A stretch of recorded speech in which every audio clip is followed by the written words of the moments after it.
चलिए आज के इस वीडियो में देख लेते हैं जो लोकस एकेडमी का मंथली टेस्ट आप लोगों का चल रहा है टारगेट 23 के बैच के लिए। तो उसका टेस्ट नंबर 17 जिसमें आज आपके पास एरोमेटिक और ऑर्गेनिक के क्वेश्चंस थे और inorganic chemistry P block class 12 के क्वेश्चंस थे अपने पास। कुछ क्वेश्चंस बहुत अच्छे थे, वहां पर अगर आपको डाउट हो तो फटाफट ये सोल्यूशन का वीडियो देखिए और उसमें से जहां पर प्रॉब्लम है आप उसको कमेंट करके फिर से बोल सकते हैं अगर इस वीडियो सोल्यूशन में नहीं समझ में आता है तो फटाफट शुरू करते हैं। पहला क्वेश्चन है अपने पास, HCF6 की हाइड्रोलिसिस कराने से एक ऑक्साइड मिलता है। तो पता होना चाहिए जब जेनॉन के हेक्साफ्लोराइड की हाइड्रोलिसिस कराते हैं तो इसका ऑक्सीडेशन नंबर नहीं चेंज होता, +6 से +6 में ही रहता है और बन जाता है XCO3। तो हमसे जानना चाहता है द स्ट्रक्चर ऑफ HCF6 और जो वो ऑक्साइड मिलता है वो क्या होगा। तो HCF6 तो आप समझते हैं यहाँ पर 6 सिग्मा और 1 लोन पेयर मिलेगा सेंटर के पास, क्योंकि जेनॉन के लास्ट में 8 होते हैं और ओनली 6 इलेक्ट्रॉन बॉन्ड में यूज होगा और 2 इलेक्ट्रॉन बच जाएंगे, मतलब एक लोन पेयर बच जाएगा। 6 सिग्मा 1 लोन पेयर बोले तो डिस्टॉर्टेड ऑक्टाहेड्रल हो जाएगा। और जो हमें XCO3 मिलेगा वो बनेगा 3 सिग्मा 1 लोन पेयर करके। तो 3 सिग्मा 1 लोन पेयर समझ रहे ना, पिरामिडल ज्योमेट्री हो जाएगा फिर। तो डिस्टॉर्टेड ऑक्टाहेड्रल देन पिरामिडल बोले तो आंसर हो जाएगा बी पार्ट। सेकंड है, फाइनल प्रोडक्ट बताना है हमें इस सीक्वेंस ऑफ रिएक्शन का। तो मैग्नीशियम मतलब साइनोबेंजीन की रिएक्शन कराया जा रहा है ग्रिग्नार्ड एजेंट के साथ। तो पता होना चाहिए कि जब हम कभी RCN की रिएक्शन ग्रिग्नार्ड एजेंट से कराते हैं तो क्या होता था, ये कीटोन बनाने का एक तरीका है, RCOR बन जाता है अपने पास। तो ये तो R हमारे पास इधर बेंजीन रिंग है और मिथाइल ग्रुप जब जाएंगे वहां पर लगेंगे तो बन जाएगा बेंजीन रिंग CO और बेंजीन रिंग हाइड्रोलिसिस कराने के बाद। मतलब हमें जो प्रोडक्ट मिलेगा 1 और 2 के बाद वो तो मिल जाएगा ऐसे, बेंजीन रिंग होगा, CN चले जाएंगे CO में और हमें साइड में मिल जाएगा CH3।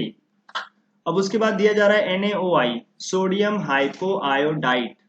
ये क्या है, ये तो हेलोफॉर्म टेस्ट है I2 प्लस NaOH जैसा। और ये है COCH3, हेलोफॉर्म से ये कहाँ चला जाता है, एसिड में। तो ये चला जाएगा एसिड में, COOH में। तो हमें फाइनली मिलेगा बेंजोइक एसिड, जो कि HBZ रिएक्शन नहीं देता क्योंकि इसके पास कोई भी अल्फा हाइड्रोजन नहीं होते। नो अल्फा हाइड्रोजन की वजह से ये कोई भी HBZ रिएक्शन नहीं देने वाला। तो आंसर हो जाएगा हमारे पास फाइनल प्रोडक्ट जो होगा वो बेंजोइक एसिड होगा, जो कि HBZ नहीं देगा, answer C part. Question number 3 हमसे जानना चाहता है विच रिएक्शन इज इनकरेक्ट, कौन सी रिएक्शन है जो करेक्ट नहीं है, इनकरेक्ट लिखा हुआ है यहाँ पर। तो हमें उसको ध्यान से देखना पड़ेगा। जब भी कभी हम ऐसे लोगों के साथ रिएक्शन कराते हैं जेनॉन के फ्लोराइड का, तो वो क्या करते हैं, जैसे ये PF5 है, 5 sigma 0 lone pair triangular bipyramidal, तो ये एक फ्लोरीन दे देते हैं उसको। फ्लोरीन डोनर होते हैं या फिर फ्लोरीन एक्सेप्टर होते हैं।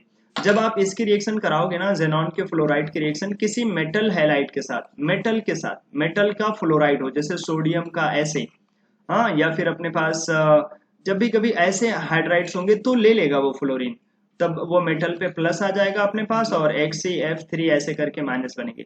लेकिन जब ये लोग होते हैं, ये लोग खुद फ्लोरीन लेकर ऑक्टाहेड्रल बन जाता है, स्टेबल हो जाता है, तो ये फ्लोरीन देने का काम करते हैं। हमसे जानना चाहता है इनकरेक्ट रिएक्शन बताना है, विच रिएक्शन इज इनकरेक्ट। तो जो पहले में फ्लोरीन दिया वो सही होता है, दूसरे में फ्लोरीन दे करके कैटायन एनायन बना लेते हैं। और एक जो O2F2 होते हैं वो बहुत अच्छे ऑक्सीडाइजिंग एजेंट होते हैं, फ्लोरीन डोनर होते हैं। तो ये फ्लोरीन इसको दे करके XCF6 बना देते हैं और ऑक्सीजन गैस ये भी चलता है।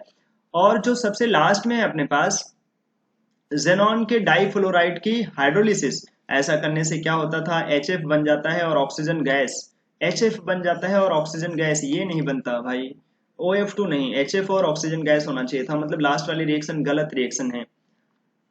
मतलब लास्ट ही क्या हो जाता, थर्ड का आंसर। 4 नंबर में तो ये तो फर्स्ट स्टेप गाटरमैन कोच, तो CH3 के पैरा पे लग जाएगा CHO। और अगला स्टेप है कैनिजारो, तो वो CHO एक बार क्या हो सकता है, खुद ही ऑक्सीडाइज हो सकता है और खुद ही क्या हो सकता है, रिड्यूस हो सकता है, और पैरा पे क्या बचा रहेगा, CH3। तो आंसर हो जाएगा सी पार्ट अपने पास।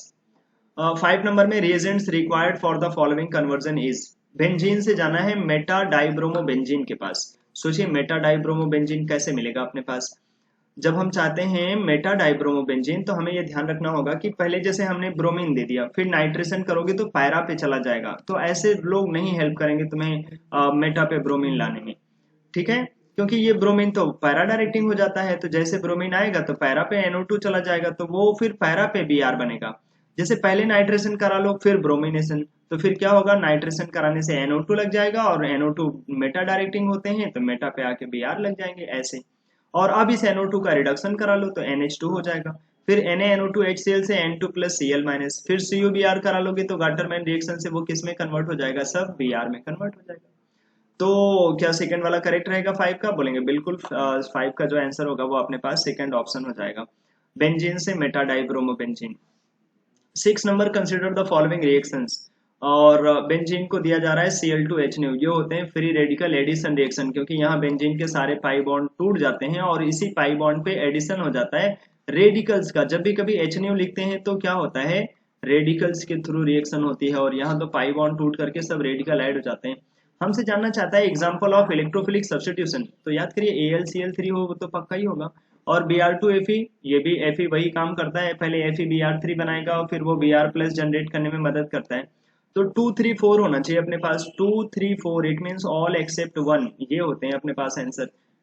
7 number, intermediate formed in Etard reaction, तो याद करिए वो शॉर्टकट क्या बोलते थे हम लोग, बेंजीन रिंग के बाहर CH और उसके बाद OCr कल्लू O है करके, सेम चीज दो बार आपको बोल देना है, तो ये आपको इंटरमीडिएट मिल जाता है, A part answer. 8 number, major product बताना है आपको, तो CrO3Ac2O, इसको क्या बोलते हैं हम लोग, ये इटार्ट रिएक्शन जैसा होता है, सस्ता इटार्ट समझ लो। तो जो CH3 है वो अल्टीमेटली किस में कन्वर्ट हो जाएंगे, CHO में कन्वर्ट हो जाएगा, इटार्ट रिएक्शन जैसा, यहाँ पर पैरा पे CHO आ जाएगा। फिर Br2Fe डाल दोगे तो ये मेटा डायरेक्टिंग, वो ऑर्थो पैरा, तो वो पैरा पे आके लग जाएंगे Br, ठीक है, Cl के ऑर्थो पे लग जाएंगे Br, और जो पैरा वाला CH3 है वो किस में कन्वर्ट हो गया होगा, CHO में, तो आंसर क्या हो जाएगा अपने पास, सी पार्ट। क्वेश्चन नंबर 9 पूछ रहा है फाइनल प्रोडक्ट बेंजीन होना चाहिए अपने पास, तो पहला दिया जा रहा है KMnO4 OH माइनस, इससे क्या होगा, दोनों तरफ एसिड बन जाएगा, ऊपर भी एसिड बन जाएगा, नीचे भी, कीटोन भी एसिड में चले जाते हैं जब बेंजीन रिंग लगा हो। तो अमोनिया के साथ रिएक्शन करा के हीट करोगे तो ऊपर और नीचे दोनों तरफ क्या बन जाएंगे अपने पास, अमाइड CONH2, और जब आप अमाइड का कराएंगे ना हॉफमैन ब्रोमामाइड, तो यहाँ से क्या होता है, यहाँ से तो जस्ट CO का ग्रुप निकल के जाएगा और ऊपर नीचे क्या लग जाएंगे अपने पास, NH2 लग जाएंगे, तो यहाँ से तो हमें NH2 मिल जाएगा, हमें तो बेंजीन चाहिए, तो ये तो गलत हो गया। नाइट्रोबेंजीन, इसका रिडक्शन कराओगे N2 प्लस Cl माइनस, मतलब पहले तो NH2 आएगा और फिर diazotisation N2 plus Cl minus, copper के साथ जस्ट हीट कर देने से, केवल कॉपर के साथ हीट करोगे तो क्लोरोबेंजीन बन जाएगा, बेंजीन नहीं। बेंजीन बनाने के लिए तो तुम्हें रिड्यूसिंग एजेंट डालना पड़ेगा लाइक H3PO2, या फिर प्राइमरी अल्कोहल देना पड़ता, वहां तो दोनों ही चीजें मिसिंग है, तो केवल क्लोरोबेंजीन बनेगा, हमें बेंजीन बनाने की बात कर रहा था। टोलुइन, CrO2 Cl2 और H प्लस ये सब दे दोगे तो वो पहले बेंजल्डिहाइड बन जाएंगे, और बेंजल्डिहाइड का ये कराओगे ना, कौन सी रिएक्शन है यहाँ, वो वुल्फ किसने रिडक्शन, तो वो फिर से उसी CH3 में आ जाएगा, CHO तो फिर से CH3 बन जाएंगे, हमें तो बेंजीन बनाना है, पक्का लास्ट वाला होगा। मेसिटाइलिन, ये क्या होते हैं, एक दूसरे के मेटा पोजीशन पे लगे होते हैं CH3। अब आप KMnO4 देंगे तो सबके सब CH3 किस में चले जाएंगे, एसिड वाले पार्ट में, और जब आप इनका कराएंगे डी कार्बोक्सिलेशन तो सब तरफ से डी कार्बोक्सिलेशन कर देंगे और बना देंगे बेंजीन को, ये बड़ा प्यारा सा स्टेप है, आंसर हो जाएगा लास्ट पार्ट। 10 नंबर में कपलिंग रिएक्शन के लिए रिएक्टिविटी जानना चाहता है अपने से, याद करिए कपलिंग रिएक्शन के लिए रिएक्टिविटी कैसे देखते हैं। कपलिंग रिएक्शन में जो बेंजीन डाइजोनियम होते हैं वो काम करते हैं एक इलेक्ट्रोफाइल जैसा, और जितना ज्यादा इलेक्ट्रॉन विड्रॉइंग ग्रुप लगाओगे उतना अच्छा इलेक्ट्रोफाइल होगा, उतनी फास्ट रिएक्शन करेगा, तो थर्ड वाला सबसे अच्छा होगा, क्योंकि NO2 अपने ऑर्थोपैरा से बहुत अच्छे से खींचते हैं, इस वजह से ये बहुत मस्त इलेक्ट्रोफाइल का काम करेगा। इलेक्ट्रोफिलिक एरोमेटिक सब्स्टिट्यूशन ही तो होता था कपलिंग रिएक्शन, तो 3 सबसे ज्यादा रिएक्टिव होगा, एक ही ऑप्शन में 3 सबसे ज्यादा रिएक्टिव है, होना चाहिए 3 देन 2 और उसके बाद 1 और लीस्ट रिएक्टिव हो जाएगा 4, वो है अपने last option. 11 number, select the reactions in which final product is phenol, तो अगर आप बेंजीन को सल्फोनेशन करा दो तो बन जाएगा बेंजीन सल्फोनिक एसिड, और बहुत बार NaOH और H3O प्लस डालोगे तो वो अल्टीमेटली फिनॉल बना लेते हैं। डाइसोनियम सॉल्ट को अगर स्टीम दे दें यहाँ से भी बन जाता है फिनॉल, और क्लोरोबेंजीन को NaOH दे दें इस टेम्परेचर पे, इतने प्रेशर पे, तो ये न्यूक्लियोफिलिक एरोमेटिक सब्स्टिट्यूशन कराते हैं ना भाई, यहाँ पर पहले वो पाई बॉन्ड तोड़ते हैं OH माइनस के अटैक से और उसके बैक अटैक से Cl निकाल देते हैं, अल्टीमेटली पहले बनाते हैं OH जैसा और उसको एसिडिफाइड करके रखें तो फिनॉल हमें मिल भी जाता है, नहीं तो NaOH रिएक्शन कर सकता था, तो फिनॉल किस में बन सकता है, तो सारे में बन जाएगा फिनॉल, 11 का ए पार्ट आंसर हो जाएगा ऑल। 12 नंबर में major product in the following reaction, तो पहली वाली रिएक्शन समझ रहे ना, बड़ी फेमस फिनॉल है, और ये तो क्लोरोफॉर्म बेस, ये बन गई अपने पास रिएक्शन कौन से केस की भाई, ये तो फिनॉल के जस्ट ऑर्थो पे लग जाएगा CHO। और फिर आप डालना चाहते हो ब्रोमीन Fe, तो ब्रोमीन Fe से हमें क्या मिलेगा Br प्लस, वो कहाँ लगेगा, एक तो इसके ऑर्थो पे लग सकता है या फिर पैरा पे, ऑर्थो पे लगाओगे तो 3 लोग पास में आ जाएंगे, ज्यादा रिपल्सन होगा, इस वजह से ज्यादा अच्छा रहेगा कि हम कहाँ लगा दें, पैरा पे। तो OH के पैरा पे लगा देते हैं Br और ऑर्थो पे लगा होगा CHO। आंसर हो जाएगा अपने पास C part. Question number 13, consider the following statements and select correct code. H2SO4 act as dehydrating agent in nitration. No बाबा, एसिड जैसा काम करता है। Chlorobenzene is less reactive than benzene towards nitration. Yes, क्योंकि क्लोरोबेंजीन अल्टीमेटली डीएक्टिवेटिंग ग्रुप होते हैं, ortho para directing होते हैं लेकिन डीएक्टिवेट कर देते हैं, इसलिए नाइट्रेशन जैसी इलेक्ट्रोफिलिक एरोमेटिक सब्स्टिट्यूशन रिएक्शन में कम रिएक्टिव होगा एज कम्पेयर टू बेंजीन। तो ये तो ट्रू बात है। Concentrated nitric acid act as base in nitration of benzene. Yes, it is true. Nitration of aniline करने से 51% पैरा नाइट्रो प्रोडक्ट बनता है और 47% ऑर्थो नाइट्रो प्रोडक्ट बनते हैं। ये बात साफ साफ गलत है, ऑर्थो वाला नहीं, ऑर्थो वाला केवल 2% बनता था भाई। 4 nitrochlorobenzene is more reactive than chlorobenzene towards concentrated NaOH। तो बोलेंगे भाई देखो, क्लोरोबेंजीन है अपने पास, ये रहा, और 4 नाइट्रोक्लोरोबेंजीन याद नहीं आता। NaOH की रिएक्शन जैसे जैसे हम NO2 ग्रुप लगाएंगे तो वो OH माइनस का न्यूक्लियोफाइल बन के आ पाना और आसान हो जाएगा। तो 4 नाइट्रोक्लोरोबेंजीन ज्यादा रिएक्टिव होगा एज कंपेयर टू क्लोरोबेंजीन। बताया था ना, अगर हम सारे ऑर्थो पैरा पे NO2 लगा ले तो तब तो पानी भी अटैक करके निकाल देता Cl को, इतना आराम से रिएक्शन हो जाती, पिक्रिक एसिड बन जाता। तो लास्ट वाली क्या स्टेप सही है? यस। तो आंसर क्या होता है? ट्रू, मतलब पहला तो फॉल्स हो गया, then true, then true, then false, then true. मतलब false true, true false true, ऐसे होगा, फॉल्स ट्रू, देन इसके बाद भी ट्रू और उसके बाद फॉल्स ट्रू। सी वाले ऑप्शन, यहाँ पर तुम्हें ऑप्शन थोड़े अलग दिख रहे होंगे, आपके एग्जाम में करेक्शन कराए गए थे। False true, true false true, ऐसे करके होगा आंसर सी पार्ट। ठीक है भाई। 14 number, incorrect pair of reagent 1 and product P। बहुत प्यारे प्यारे क्वेश्चन आपको बना के दिए हैं मैंने, एक भी क्वेश्चन आपको कहीं मिलेंगे नहीं। बड़े शानदार तरीके से सजाया गया है इनको। नाइट्रो ग्रुप है अपने पास, इनको अगर हम पहला दें और दूसरा वो सेट हमें देखना है। SnHCl तो NH2 में ले जाएगा, एनिलीन बना देगा, it is correct.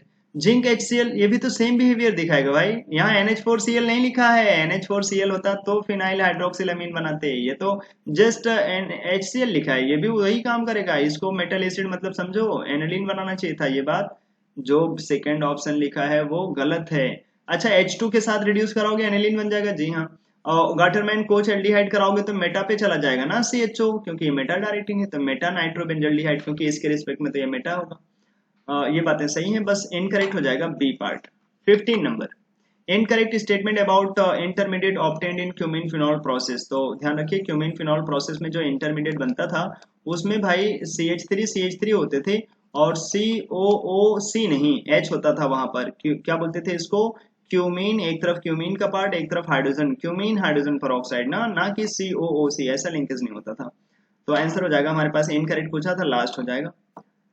Picric acid can be obtained in good yield. Good yield में बनाने के लिए फिनॉल का पहले क्या करा लेते हैं? एसिटाइलेशन, और उसके बाद नाइट्रेशन करते हैं और फिर हाइड्रोलिसिस। तो फिर हमारे पास ज्यादा अमाउंट में बनने का चांस होता है। पहले एसिटाइलेशन कर लेते हैं और उसके बाद नाइट्रेशन करोगे तो ऑर्थोपैराफिन NO2 लगा देंगे, फिर हाइड्रेशन करा करके हमारे पास, मतलब हाइड्रोलिसिस करा के फिर से हम उस फिनॉल को वापस ले लेंगे। ऐसा क्यों करते हैं? क्योंकि अगर पहले फिनॉल होता तो वो रिंग को ऑक्सीडाइज करा देता है ऑक्सीडाइजिंग एजेंट की प्रेजेंस में, इसलिए उससे बचने के लिए हम ऐसा काम करते हैं। तो अच्छा तरीका होगा B part. 17 number, reagents required for the following conversion is. कौन कौन से रिएजेंट रिक्वायर्ड होते हैं? 4 नाइट्रो एनिलीन है अपने पास, चलिए 4 नाइट्रो एनिलीन, ये रहे NH2 और इसके पैरा पे हमें लगाना होगा NO2। इसको लेकर जाना है 1 2 3 ट्राई ब्रोमो बेंजीन में। हम चाहते हैं ये कन्वर्ट हो जाए 1 2 3 ट्राई ब्रोमो बेंजीन, लगातार एक दूसरे पोजीशन पे Br लगता चला जाए। ठीक है, तो कैसे होगा ये सफर, आओ देखते हैं एक एक करके।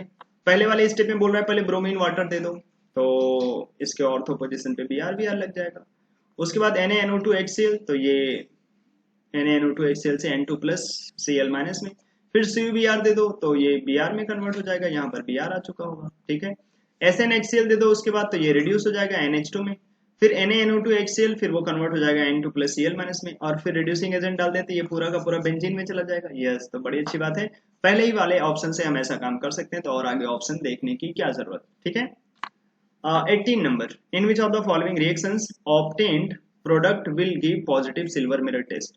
तो हमें पता है बेंजीन का अगर आप गाटरमैन कोच कराओगे तो क्या मिल जाएगा? बेंजल्डिहाइड। लेकिन दूसरे वाले में ये बेंजीन है, इसका इटार्ड नहीं होता, आपके पास टोलुइन होना चाहिए था, टोलुइन है नहीं इधर। फिर है बेंजीन सल्फोनिक एसिड, उसकी रिएक्शन NaOH से करा रहे हैं, बहुत सारा NaOH लेकर जा रहे हैं, तो क्या बन जाएगा phenol. Phenol silver mirror test नहीं देते, बेंजल्डिहाइड देगा, ओनली 1 होगा अपने पास आंसर, मतलब ए पार्ट होगा, ठीक है। 19 number, match the following column 1 with column 2 और फटाफट देख लेते हैं। राइमर टीमन रिएक्शन से किसको बनाते हैं, सैलिसिलडिहाइड। कोल्बे रिएक्शन से फिनॉल से salicylic acid. Williamson ether synthesis से भाई ईथर बनाते हैं, reaction of alkyl halide with sodium alkoxide, yes. Secondary alcohol को कीटोन में बदलना हो, कॉपर के साथ हीट कर दें, तो 1 का Q हो जाएगा एक ही ऑप्शन में, दूसरे का P हो जाएगा वो भी एक ऑप्शन में, तीसरे का S हो जाएगा, देन R, आंसर हो जाएगा सी पार्ट।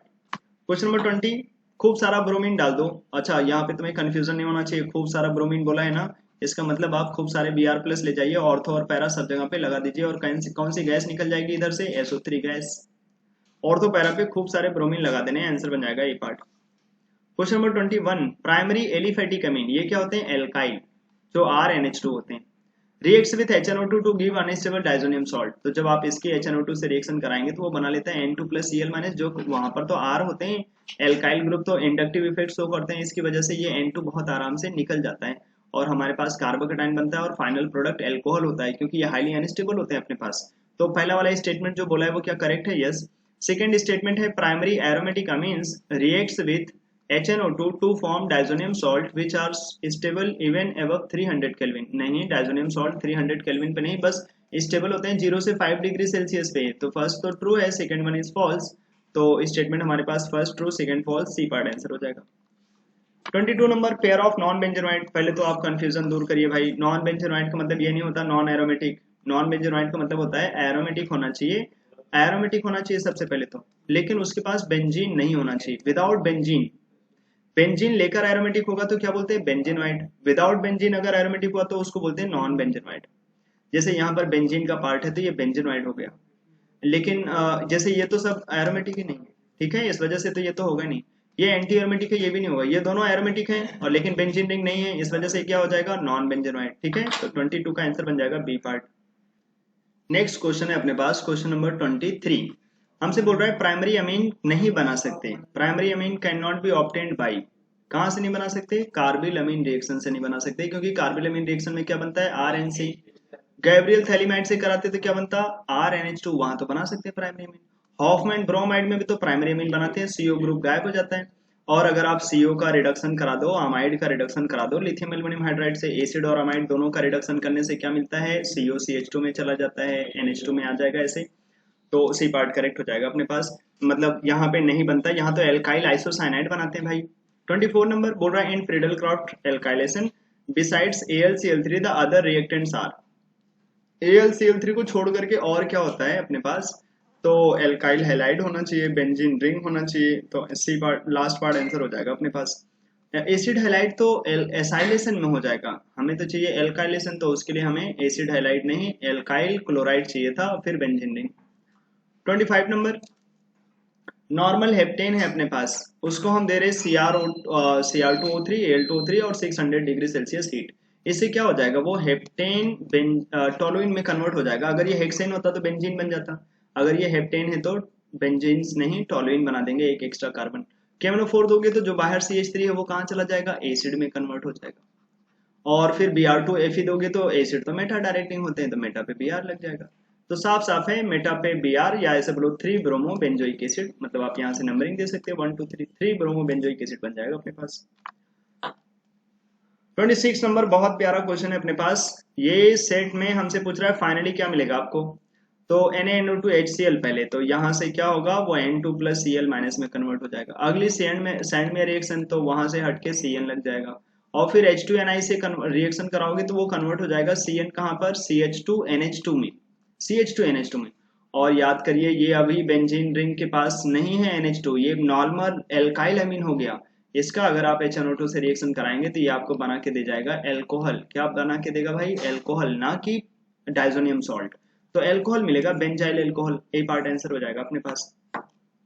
और 27 नंबर हमसे जानना चाहता है सैंड मेयर रिएक्शन, लास्ट वाली रिएक्शन आपको दिख नहीं रही होगी, लेकिन कोई बात नहीं, वो सैंड मेयर नहीं होता, वहां पे लिखा है कॉपर के साथ HBr दे देंगे, तो कॉपर के साथ HBr दोगे तो वो तो होता है गाटरमैन रिएक्शन है, अगर हम सैंडमेयर चाहते हैं तो क्यूप्रस का हैलाइड होना चाहिए, क्यूप्रस का हैलाइड होगा तो उसको बोलते हैं सैंडमेयर रिएक्शन।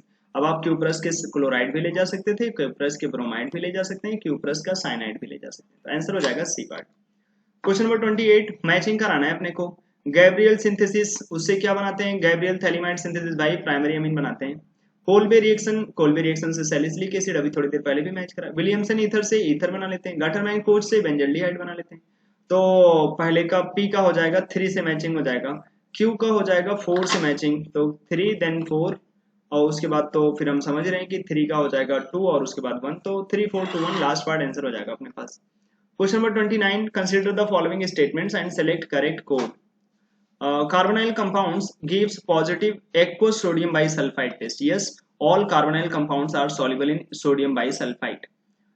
ये वही टेस्ट है जिसमें जो हमारे पास सोडियम बाइसल्फाइड होते हैं उनको हम क्या करते हैं, ऐड कर देते हैं किसी कार्बोनाइल कंपाउंड में बड़े आराम से, बस उसके पाई बॉन्ड को तोड़ देते हैं, जहां पे माइनस आता है उसे H दे देते हैं, जहां पर प्लस आता है वहां पर लगा देते हैं SO3Na। तो सारे कार्बोनाइल कंपाउंड ये न्यूक्लियोफिलिक एडिशन रिएक्शन शो करते हैं सोडियम बाइसल्फाइड के साथ। Carbonyl compound containing COCH3 positive iodoform दे जाता है, हाँ आइडोफॉर्म के लिए तो यही चाहिए कार्बोनिल कंपाउंड में। Carbonyl compounds gives positive 2,4-DNP test, क्या carbonyl compound positive 2,4-DNP test देते हैं, यस रॉय, रेड ऑरेंज या फिर yellow colour. Carbonyl compounds containing CHO group oxidises Tollens reagent, ध्यान रखिएगा टॉलेंस रिएजेंट क्या करता है, ऑक्सीडाइज करता है। एल्डिहाइड क्या करते हैं, टॉलेंस रिएजेंट को रिड्यूस करते हैं, ना कि ऑक्सीडाइज। जब आप किसी एल्डी जैसे बेंजल्डिहाइड ले लीजिए, उसकी रिएक्शन अगर आप टॉलेंस रिएजेंट से कराते तो टॉलेंस रिएजेंट तो अच्छा था, फेलिंग से फेलिंग तो नहीं देता इसके साथ कुछ, लेकिन ये अभी क्या करेगा, सिल्वर मिरर दे जाएगा। मतलब एल्डिहाइड ने टॉलेंस रिएजेंट को ऑक्सीडाइज किया, क्या नहीं रिड्यूस किया भाई, तभी तो वो +1 से 0 में आ जाएगा। तो बोलेंगे carbonyl compound containing aldehyde groups oxidizes, no reduces Tollens reagent, ये रिड्यूस करता है टॉलेंस रिएजेंट को और खुद ऑक्सीडाइज हो जाता है एसिड में। तो लास्ट वाले स्टेटमेंट को हम गलत मानेंगे क्योंकि वहां पर लिखा है ऑक्सीडाइजेज, तो true true true, then last one is false, answer हो जाएगा हमारे पास last part. Question number 30, basic strength जो होता है वो किसके हिसाब से बताया गया था, आखिर ये सेकेंडरी अमीन अच्छा, फिर प्राइमरी और टर्सरी सबसे बेकार हो गया। इसमें इफेक्ट आता था सॉल्वेशन का। सॉल्वेशन क्या था, सॉल्वोलिसिस जिसको बोलते थे, सॉल्वेशन ये पानी के साथ हाइड्रोजन बॉन्डिंग करते थे ना, और एल्काइल ग्रुप का जो हमारे पास इफेक्ट होता था, जो हमारे पास एल्काइल ग्रुप थे वो N के प्लस चार्ज को स्टेबलाइज करते थे, जिसको बोलते हैं इंडक्टिव इफेक्ट। तो इंडक्टिव इफेक्ट का भी लोचा और सॉल्वेशन, रेजोनेंस जैसे यहाँ कोई बात नहीं होती भाई। तो दो फैक्टर्स हैं जो इसको मिला करके नेट में ऐसा ऑर्डर आया था, इंडक्टिव इफेक्ट की वजह से भी और सॉल्वेशन की वजह से भी, दोनों की वजह से नेट रिजल्टेंट ऐसा देखने को मिला था। तो इंडक्टिव प्लस सॉल्वेशन बोलना चाहिए, ए पार्ट आंसर हो जाएगा। 31 नंबर, सेमी कार्बेजाइड है अपने पास, तो कौन सा H2 यूज करते हैं, बहुत दूर वाला जो पास में वो रेजोनेंस कर रहा है वो वाला यूज नहीं करते, ये वाला यूज करते हैं। इसका H2 और इसका वो वाटर निकाल दो फटाफट, तो हमारे पास जो बनेगा वो ऐसे कुछ बन जाएगा, CH3 CH double bond CH CH, फिर से आ जाएगा डबल बॉन्ड N, फिर आएगा NH, फिर होगा CO और उसके बाद CH3, CH3 नहीं मतलब लास्ट में NH2 लगा होगा। तो ध्यान से देखेंगे ये वाला NH2 छोड़ दिया इसमें, जबकि ये वाला NH2 ही यूज होगा। ये जैसे यहाँ पर लिखा है हमारे पास एक कार्बन है, फिर CH CH और फिर यहाँ पर CH डबल बॉन्ड N, फिर NH CO NH2, C part answer हो जाएगा। लास्ट वाले में भी देखो फिर से वो NH2 छूट गया जो बहुत दूर है, जबकि वही रिएक्शन करेगा रे भाई। तो हमारे पास आंसर सी पार्ट बनेगा 31 का। कंसिडर द फॉलोइंग 2 कंपाउंड्स, और इनके नाम लिखने हैं, तो याद करिए इसके पास एक H है, H होगा तो नाम पक्का एसिटल करके आएगा, और एक तरफ एल्कोहल है एक तरफ ईथर है, मतलब दो लोग अलग अलग हैं, तो एसिटल में कैसा नाम आ जाएगा, हेमी एसिटल का। और यहाँ पर इसके पास देखिए एक भी H नहीं है और दोनों तरफ क्या चीज लगा हुआ है, ईथर ईथर, एक भी H नहीं है तो क्या होगा, कीटल, और नाम में हेमी नहीं आएगा, केवल कीटल होगा। तो पहला वाला तो हेमी एसिटल है लेकिन दूसरा वाला केवल कीटल है, सी पार्ट आंसर बन जाएगा अपने पास। 33 number, new carbon carbon bond is formed, तो एल्डोल में बनता है क्या, जी हाँ, बिना एल्डोल में नए कार्बन कार्बन बॉन्ड बने वो तो हो ही नहीं सकता, कैनिजारो में नहीं बनता। गाटरमैन रिएक्शन में तो क्लोरीन या फिर ब्रोमीन लगाते हो भाई बेंजीन डाइजोनियम से, वहां कैसे कार्बन कार्बन के बॉन्ड बनेंगे।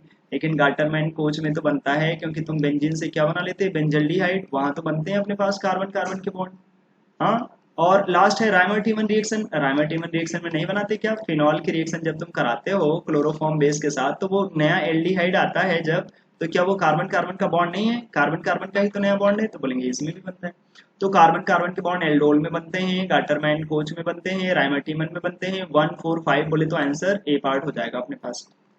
34 नंबर, फ्लोरो पैराफ्लोरोटोलुइन को पैराफ्लोरो बेंजल्डिहाइड में बदलना है।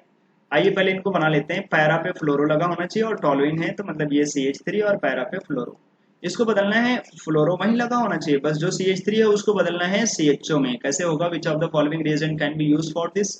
PCC, ये तो अल्कोहल को एल्डिहाइड में बदलता है, ये तो बिल्कुल नहीं हो सकता।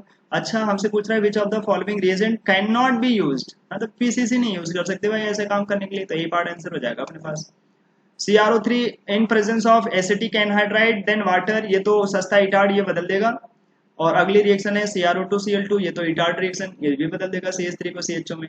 लेकिन कौन नहीं बदल पाएगा? वो तो होगा ए पार्ट आंसर। ठीक है, तो ए पार्ट हो जाएगा। कौन से रिएजेंट नहीं यूज किए जा सकते? ए पार्ट। 35 नंबर, फिर से आपको ये लास्ट वाला नहीं दिख रहा होगा, थोड़ा सा ध्यान से देखिएगा। Cl ऑर्थो पैरा डायरेक्टिंग होते हैं और इतने बड़े से ग्रुप रिपल्सन करेंगे, इसलिए पैरा पे लगाएंगे। तो Cl के पैरा पे ग्रुप्स होने चाहिए, Cl के पैरा पे। तो Cl के पैरा पे हमारे पास या तो बी पार्ट में है या तो डी पार्ट में है। ठीक है, दो में से किसी एक जगह पर होगा। अब पैरा पे कौन आकर लगेगा? Cl के पैरा पे क्या O जाके लगेगा? नहीं भाई, ये तो C पे प्लस है, ये इलेक्ट्रोफाइल बन के यहाँ जाएगा। हाँ, ये ईस्टर वाले लिंकेज तोड़ते हैं, C पे प्लस O पे माइनस, तो ये C पे प्लस है, वो एज ए इलेक्ट्रोफाइल Cl के पैरा पे चला जाएगा, तो ये लग जाएगा अपने पास। बी पार्ट आंसर हो जाएंगे। 36 number, which intermediate is formed in the following reaction है? ये तो सस्ती इटार्ड रिएक्शन है, CH3 को CHO में बदलने वाला एसिटिक एनहाइड्राइड CrO3। यहाँ कौन बनता है?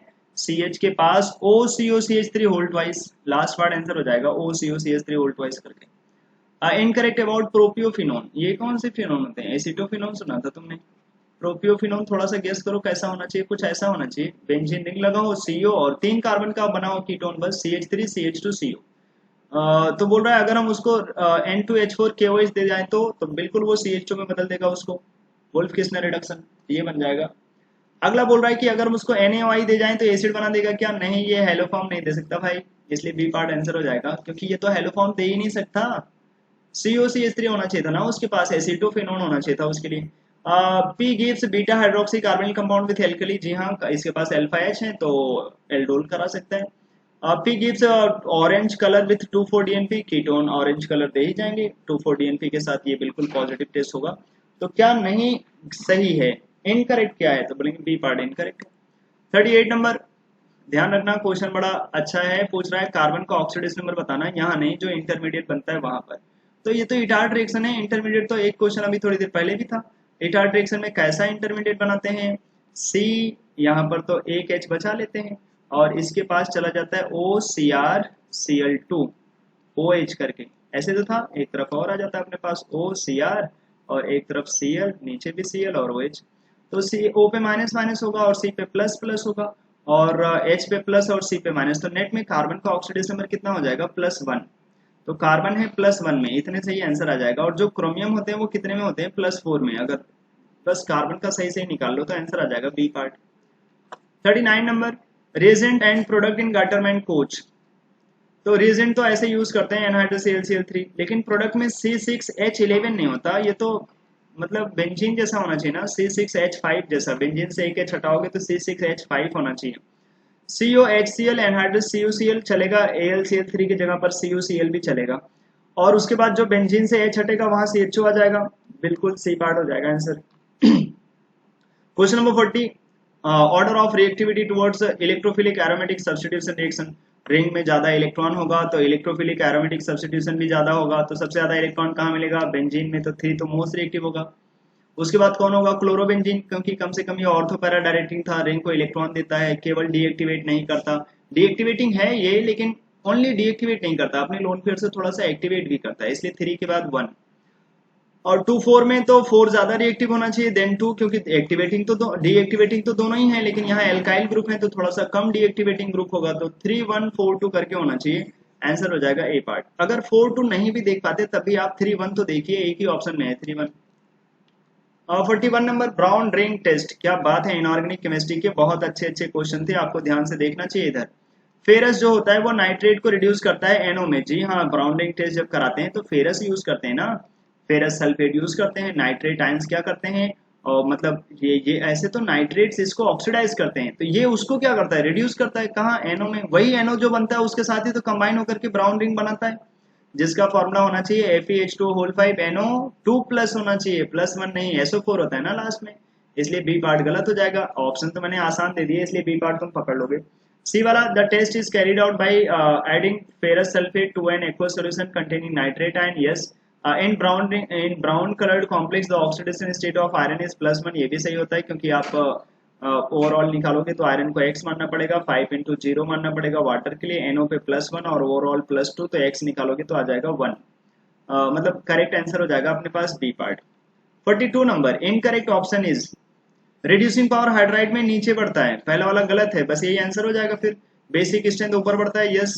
यहाँ पर बेसिक स्ट्रेंथ कम इलेक्ट्रॉनिगेटिविटी से देखते हैं, ऊपर जब हम पीरियड में जाते हैं, किसी ग्रुप में जाते हैं तो साइज से देखते हैं, और नाइट्रोजन के ट्राई हेलाइड्स में तो बेसिक स्ट्रेंथ इधर ही बढ़ेगा, जितना ज्यादा प्लस चार्ज होगा बेसिक स्ट्रेंथ उसकी उतनी गंदी हो जाएगी। 43 number, consider the following statements about oxo acids of phosphorus. H3PO2 can be obtained when the reaction by the reaction of white phosphorus with alkali. Yes, white phosphorus disproportionate करते हैं ना alkali में, phosphine gas दे जाएंगे और थोड़ा सा oxidise होते हैं, H3PO2 का रियल में सॉल्ट बनाते हैं NaH2PO2, लेकिन अगर NaH2PO2 आ गया उसको हाइड्रोलिसिस करा दो एसिडिक मीडियम में दे देगा H3PO2 अपने पास। तो H3PO2 ना बना के बनाते हैं रियल में सॉल्ट, लेकिन हम करेक्ट मानेंगे क्योंकि इसी को बस तुम एसिडिक मीडियम दे दो तो Na प्लस उस एसिड के पास चला जाएगा, NaCl जैसा बना लेगा और वो H इसे मिल जाएगा, तो करेक्ट माना जाएगा इसको। एनसीईआरटी में ये चीजें प्रिपरेशन वाले टेबल में है। P2O3 की हाइड्रोलिसिस कराओगे तो अपना एसिड फॉस्फोरस एसिड बना लेगा। H4P2O7, इसके स्ट्रक्चर याद करिए, पायरोफॉस्फोरिक एसिड ऐसा स्ट्रक्चर होता है, 2 बार फॉस्फोरिक एसिड को हीट करके वाटर निकाल दिया जाए बस। इसमें POH कितने होते हैं, 4, यस। P डबल बॉन्ड कितने होते हैं, 2, और POP लिंकेज कितने होते हैं, 1। आप फटाफट स्ट्रक्चर में देख सकते हैं। H4P2O5 इसको बोलते हैं पायरोफॉस्फोरस, तो 2 फॉस्फोरस एसिड को हीट करके ये बनता है पायरोफॉस्फोरस, और यहाँ पर कोई PP लिंकेज नहीं होता, ये बात गलत है, इसके पास PP लिंकेज, हाँ PH होते हैं 2, POH होता है 2, और PO होते हैं 2, और POP लिंकेज भी होता है, लेकिन PP लिंकेज नहीं होते, ये गलत होगा अपने पास। तो हमसे जानना चाहता है then correct statements is are, तो करेक्ट स्टेटमेंट्स 1 2 3 हो जाएगा, आंसर हो जाएगा last part. 44 number, reducing power, याद करिए एक छोटा सा इफेक्ट देखा था, इनर्ट फेयर इफेक्ट, नीचे जाते हैं तो हायर ऑक्सीडेशन स्टेट करने की स्टेट शो करने की टेंडेंसी घट जाती है। अच्छा, तो सबसे ज्यादा जो ऊपर वाला होगा वो तो अनस्टेबल होगा, +4 में इसको ऑक्सीडाइज करने का मन करेगा, अगर ये खुद ऑक्सीडाइज होगा तो दूसरे को रिड्यूस करेगा बड़े अच्छे से, तो इसकी रिड्यूसिंग पावर ऐसे होती है, सल्फर की सबसे ज्यादा, देन सेलेनियम की ऑक्साइड की, फिर टेलुरियम की ऑक्साइड की, इस तरफ रिड्यूसिंग पावर बढ़ती, SO2 SeO2 TO2। ध्यान रखिए ये एनसीईआरटी की लाइन है, एनसीईआरटी, और कहीं अलग से नहीं है, ये सब सारे इनऑर्गेनिक के क्वेश्चन वही एनसीईआरटी से ही है। बॉन्ड डिसोसिएशन इंथैल्पी, तो पता है हाइड्राइड्स में तो ऊपर की तरफ बॉन्ड डिसोसिएशन इंथैल्पी बढ़ता है, बॉन्ड स्ट्रांग होते हैं ऊपर, छोटे बॉन्ड तगड़े बॉन्ड, तो सबसे ज्यादा होना चाहिए वाटर का, सबसे कम होना चाहिए H2TE का, और सबसे मतलब मिडिल वाली वैल्यू होनी चाहिए H2S के पास। तो 3 वैल्यू है यहाँ पर, 238, 347 और 463, सबसे ज्यादा वाटर के लिए मिडिल में, तो 463 मिडिल में होना चाहिए, एक ही ऑप्शन में है बस आंसर। और उसके बाद होना चाहिए H2S का 347, और सबसे कम टेलुरियम वाले का 238, आंसर लास्ट पार्ट हो जाएगा। अच्छा क्वेश्चन, ये भी एनसीईआरटी के डेटा पे बनाया गया है। क्या हमें रटना पड़ता है ये वैल्यूज, नहीं भाई, जस्ट ऑर्डर बनाइए ना, थर्मल स्टेबिलिटी ऊपर की तरफ बढ़ता है हाइड्राइड्स में हमेशा। 46 नंबर, गैसेस, कॉपर के साथ तो NO मिल जाता है, कंसंट्रेटेड HNO3 ऑलवेज NO2 देता है, और डाइल्यूटेड HNO3 याद करिए शॉर्टकट जिंदगी में आए दिल से ऐसे भाई, तो हंस लीजिए फटाफट, तो बन जाएगा PQR NO NO2 then N2, answer हो जाएगा ए part.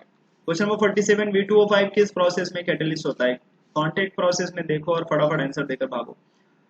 Correct values of electron gain enthalpy, Br, fluorine, chlorine, इनकी करेक्ट वैल्यूज क्या होती है इलेक्ट्रॉन गेन इंथैल्पी की, तो सबसे ज्यादा इलेक्ट्रॉन गेन इंथैल्पी किसका है, याद करिए क्लोरीन का सबसे ज्यादा होता है, फिर फ्लोरीन का, फिर ब्रोमीन का।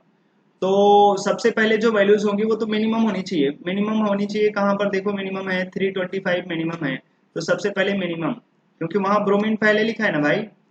फिर second highest value should be for fluorine, तो सेकेंड हाईएस्ट जो है वो तो 333 है, तो फिर 333 होना चाहिए, और हाईएस्ट होता है क्लोरीन का तो वो 349, तो आंसर लास्ट पार्ट बन जाएगा अपने पास 48 का। 49 number, oxidation state of gold and platinum in the product obtained when it reacts with aqua regia, तो माफ करेंगे ये क्वेश्चन का आंसर अक्सर हम लोग जो है एक चैप्टर पढ़ते हैं कोऑर्डिनेशन कंपाउंड, वहां पर हम कर लेते हैं। लेकिन क्योंकि मैंने बोला था एनसीईआरटी की रीडिंग कर लेना, तो वहां पे देखना चाहिए। एक्वा रेडियस से जब इनकी रिएक्शन कराओ तो गोल्ड चले जाते हैं AuCl4 माइनस में और प्लेटिनम चले जाते हैं PtCl6 2 माइनस में, जहां पर गोल्ड का ऑक्सीडेशन स्टेट होता है +3 और प्लेटिनम का होता है +4। तो 3 4 करके हो जाएगा, आंसर हो जाएगा बी पार्ट। आपको ध्यान रखना चाहिए ये एक कॉम्प्लेक्स बनता है जिसमें गोल्ड होता है AuCl4 3 -1 में और PtCl6 2 माइनस में। कोऑर्डिनेशन कंपाउंड चैप्टर पढ़ेंगे तो ये अपने को कॉमन लगेगा अपने पास। 49 का B part. 50 number assertion reason given है। एजर्सन है ICl is more reactive, yes inter halogen compounds are more reactive as compared to halogens. क्योंकि जो इंटर हेलोजन कंपाउंड्स के बॉन्ड्स पोलर होते हैं, इस वजह से बड़े आराम से तोड़े जा सकते हैं, वीकर बॉन्ड होते हैं एज कम्पेयर टू II। मतलब नॉर्मली जो हेलोजन से बने हुए बॉन्ड होते हैं वो स्ट्रांग होते हैं, लेकिन इंटर हेलोजन के बॉन्ड बड़े वीक होते हैं क्योंकि उसमें खींचातानी चली रहती। क्लोरीन अपनी तरफ खींचेगा क्योंकि ज्यादा इलेक्ट्रोनेगेटिव है, बॉन्ड बहुत जल्दी टूट जाते हैं ये। तो क्या ये बात सही है? क्या इसी वजह से वो ज्यादा रिएक्टिव है? बोथ ही स्टेटमेंट्स आर करेक्ट। और क्या ICl का बॉन्ड वीक होने से ही ये ज्यादा रिएक्टिव निकलता है? बिल्कुल, इसीलिए तो इंटर हेलोजन कंपाउंड ज्यादा रिएक्टिव होते हैं क्योंकि ICl के बॉन्ड वीक होते हैं। तो बोथ ही statements are correct and reason is correct explanation of assertion, ये हो जाएगा करेक्ट अपने पास। ठीक है, तो इस तरीके से हम लोगों ने देख लिए पूरे 50 क्वेश्चंस और उनके देख लिए सॉल्यूशंस। ठीक है, कहीं पर प्रॉब्लम है तो पूछ सकते हैं। मेहनत करते रहिए अपने आने वाले अपकमिंग एग्जाम के लिए, बिल्कुल जान लगा के पढ़िए। और वो बच्चे जो अगर क्योंकि ये वीडियो मैं वैसे पब्लिक भी दे रहा अपने चैनल पे, तो जो बच्चे अभी तक यहाँ नहीं पढ़ते और चाहते हैं कि वो टारगेट 24 के बैचेस में यहाँ पे इनरोल कराएं, उनको ऑफलाइन में सीट चाहिए, तो अभी हम लोगों के यहाँ अवेलेबल है जगह। अगर आप चाहें तो फटाफट टारगेट 24 मतलब अभी अगर आप क्लास 11th में हैं तो ऑफलाइन बैचेस अगर ज्वाइन करना चाहते हैं तो आप आकर के एडमिशन ले सकते हैं और ज्वाइन कर सकते हैं। ठीक है, और जो बच्चे टारगेट 23 पे फोकस कर रहे हैं, आप अपनी जान लगाते रहिए। आप लोगों के लिए NTS अभी स्टार्ट हुआ है, जिन्होंने नहीं ज्वाइन किया था पहले वो ज्वाइन कर सकते हैं और मेहनत करके टेस्ट दीजिए। बहुत सारे लास्ट के जो टाइम्स होते हैं इसमें अगर आप अच्छे से मेहनत करेंगे तो आपके स्कोर गेन होने के चांस बहुत ज्यादा रहते हैं। केवल इस वजह से क्योंकि बहुत सारे बच्चे स्टार्टिंग में तो सीरियस होते हैं लेकिन लास्ट में जाकर वो हार्ड वर्क नहीं करते, पहले से ही लड़ाई से पहले हार मान लेते हैं। वो नहीं करिए ना, जब तक हार ना जाए तब तक हार नहीं माननी भाई, लड़ना है लास्ट तक। तो पूरी जान लगा दीजिए अपनी। इस वीडियो में इतना रखते हैं, बिल्कुल लगे रहिए, अच्छे से पढ़ते रहिए। अगले मंथ में फिर से मिलेंगे आपके नए टेस्ट के टेस्ट नंबर 18 के सॉल्यूशन के साथ। ठीक है, तब तक के लिए बाय।